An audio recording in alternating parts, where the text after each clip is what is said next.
ఇస్సాకు జీవితం మౌనం, విధేయత, ప్రార్థనకు జీవసాక్ష్యము. ఇస్సాకు వాగ్దానపు నవ్వు. అబ్రహాము వయసు దాదాపు 100 సంవత్సరాలు. సారా గర్భం ధరించే వయసు దాటిపోయింది. వారి గుడారంలో ఒక నిశ్శబ్దమైన బాధ ఉండేది. దేవుడు ఇచ్చిన వాగ్దానం ఎప్పుడు నెరవేరుతుందనే ఎదురుచూపు. సంవత్సరాలు గడిచాయి. శరీరం బలహీనమైంది. కానీ దేవుని మాట మాత్రం బలహీనపడలేదు. ఒకరోజు దేవుడు చేసిన వాగ్దానం నెరవేరింది.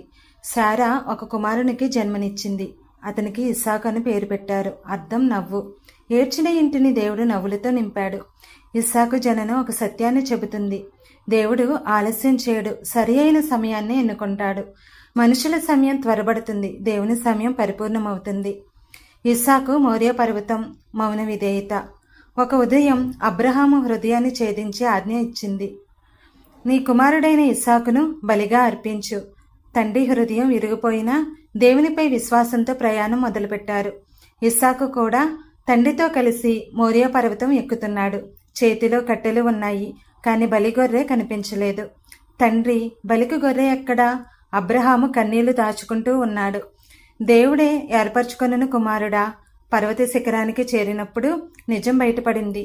ఆ క్షణంలోనే ఇస్సాకు పారిపోలేదు, వ్యతిరేకించలేదు, తండ్రితోటి పోరాడలేదు. మౌనంగా బలిపీఠంపై పడుకున్నాడు. ఆ విధేయతతో యేసుక్రీస్తు శిలువ ప్రతిబింబం కనిపిస్తుంది.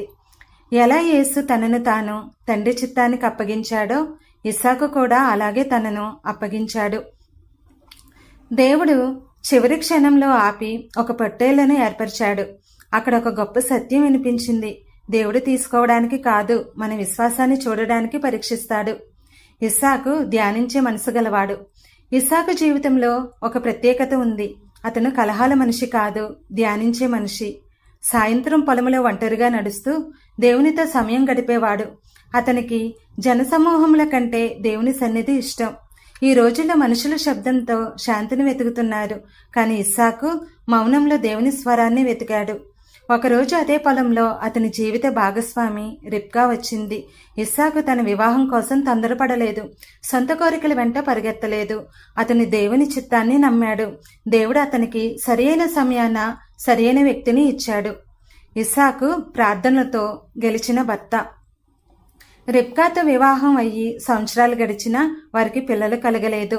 అక్కడే చాలామంది ఫిర్యాదు చేస్తారు, నిరాశపడతారు, దేవుణ్ణి ప్రశ్నిస్తారు. కానీ ఇస్సాకు వేరుగా స్పందించాడు. అతను తన భార్య కొరకు ప్రార్థించాడు. రోజులు, నెలలు, సంవత్సరాలు అతని ప్రార్థన ఆగలేదు. చివరకు దేవుడే అతని మొర విని రిబ్కా గర్భాన్ని తెరిచాడు. యాకోబు, ఏశావు జన్మించారు. ఇస్సాకు మనకు నేర్పింది, సమస్య వచ్చినప్పుడు కలతపడక ముందు ప్రార్థించాలి. ఇస్సాకు బావుల యుద్ధం, సమాధానపు విజయం.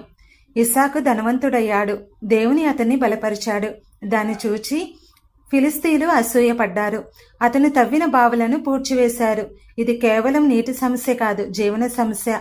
అక్కడ గొడవ పడడానికి ఇస్సాకుకు పూర్తి హక్కు ఉంది. కానీ అతను ఇలా అనలేదు, ఇది నాది, నేను వదలను. దానికి బదులుగా అతను మరో బావి తవ్వాడు.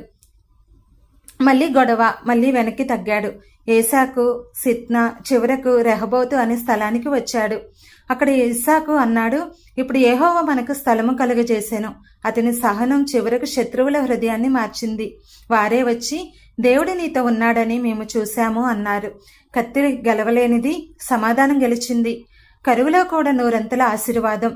దేశంలో కరువు వచ్చింది. ప్రతి ఒక్కరూ ఐగుప్తుకు పారిపోతున్నారు. కానీ దేవుడు ఇస్సాకుతో అన్నాడు, ఇక్కడే ఉండు.